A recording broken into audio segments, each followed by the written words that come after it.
রাহিল ভাইয়ের হলুদের প্রোগ্রামে আমরা কি খেলাম, কি মজা করলাম সবকিছু নিয়ে থাকছে আজকের ভিডিও। সো চলেন ভিডিও শুরু করা যাক।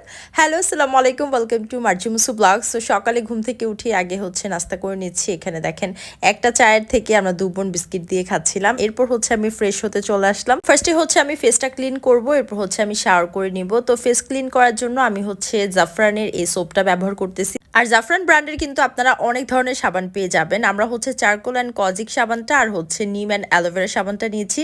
তো জাফরানের এই নিম অ্যান্ড অ্যালোভেরা সোপটা কিন্তু যাদের স্কিনে ব্রণ আছে, ব্রণ গ্রোথ করতে অনেকটা হেল্প করে। আর অ্যালোভেরার কারণে এটা ডিপ ময়শ্চারাইজেশনের কাজ হয়।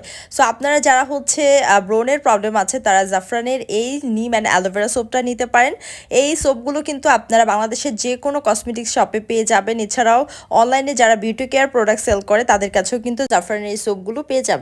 আর অবশ্যই আপনারা জাফরানের এই সোপগুলো অরিজিনাল কিনা সেটা দেখার জন্য বিএসটিআই এবং আইএসও এর যে লোগোটা আছে সেটা দেখে তারপর হচ্ছে প্রোডাক্ট কিনবেন। সো আমি হচ্ছে ব্যবহার করি জাফরানের এই চারকোল অ্যান্ড কজিক সোপটা, যেটা আমার স্কিনের জন্য একদম পারফেক্ট। আমার স্কিনে যেহেতু আলহামদুলিল্লাহ কোনো ব্রণ নেই, তাই আমার স্কিনের একদম ডিপ ক্লিনজিং এর জন্য আমি জাফরানের এই চারকোল অ্যান্ড কজিক সোপটা ব্যবহার করি, যেটা একদম ডিপ ক্লিনজিং এর কাজ করে। পুরোনো ময়লা, পলিউশন, ডেড সেলস একদম টেনে বের করে ফেলে। ইনস্ট্যান্ট একটা ব্রাইটেনিং, হোয়াইটেনিং একটা এফেক্ট দেয়। আর সব থেকে ভালো লাগার কারণ হচ্ছে জাফরান ব্র্যান্ডের এই সাবানগুলো আপনারা অনেক রিজনেবল প্রাইসে পেয়ে যাবেন। বাংলাদেশের যে কোনো কসমেটিক শপে আপনারা জাফরান ব্র্যান্ডের এই সাবানগুলো পেয়ে যাচ্ছেন। এই সাবানটা কিন্তু আমি আমার ফুল বডিতে গোসলের সময় ব্যবহার করি।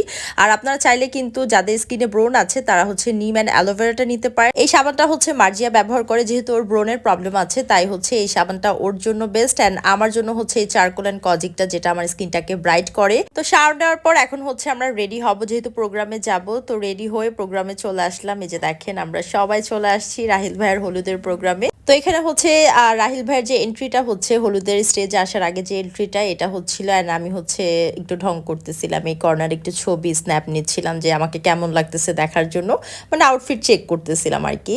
অ্যান্ড এখানে হচ্ছে আমরা ছবি টবি তুলে তারপর হচ্ছে আমরা স্টেজে ওখানে চলে যাই। এখানে দেখলাম যে ভাইয়ার ছবি তোলা হচ্ছে, অ্যান্ড এখানে হচ্ছে আমরাও কিছু ছবি তুলতেছিলাম।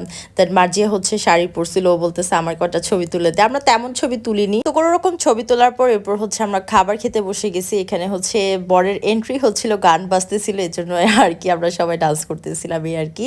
আর এখানে খেতে বসে গেলাম। ওই দিনের বিরিয়ানি খুবই মজা ছিল, একদম অনেস্ট রিভিউ দিচ্ছি, পেট ছাড়া রিভিউ দিলাম আর কি। বিরিয়ানিটা খুবই মজা ছিল। অ্যান্ড এখানে হচ্ছে আমরা স্টেজে এই তো একটু হলুদ দিয়ে দিতেছি, তারপর মার্জিয়াকে এমন বড় বিগ বাইট দেওয়া হচ্ছে কেক দিয়ে, সবাই এখানে হাতে তালি দিচ্ছিল। দেন আমরা একটু সবাই মিলে মজা করলাম। তো ওই দিনের হলুদের প্রোগ্রামে কম মানুষের মধ্যে আমরা খুবই মজা করছি, মানে অল্প সময়ের মধ্যে বেশ মজা হয়েছে। সো এটাই ছিল আজকের ব্লগ। নেক্সট ভিডিও দেখার জন্য অবশ্যই পেজ ফলো করে রাখতে হবে। Thanks for watching, by.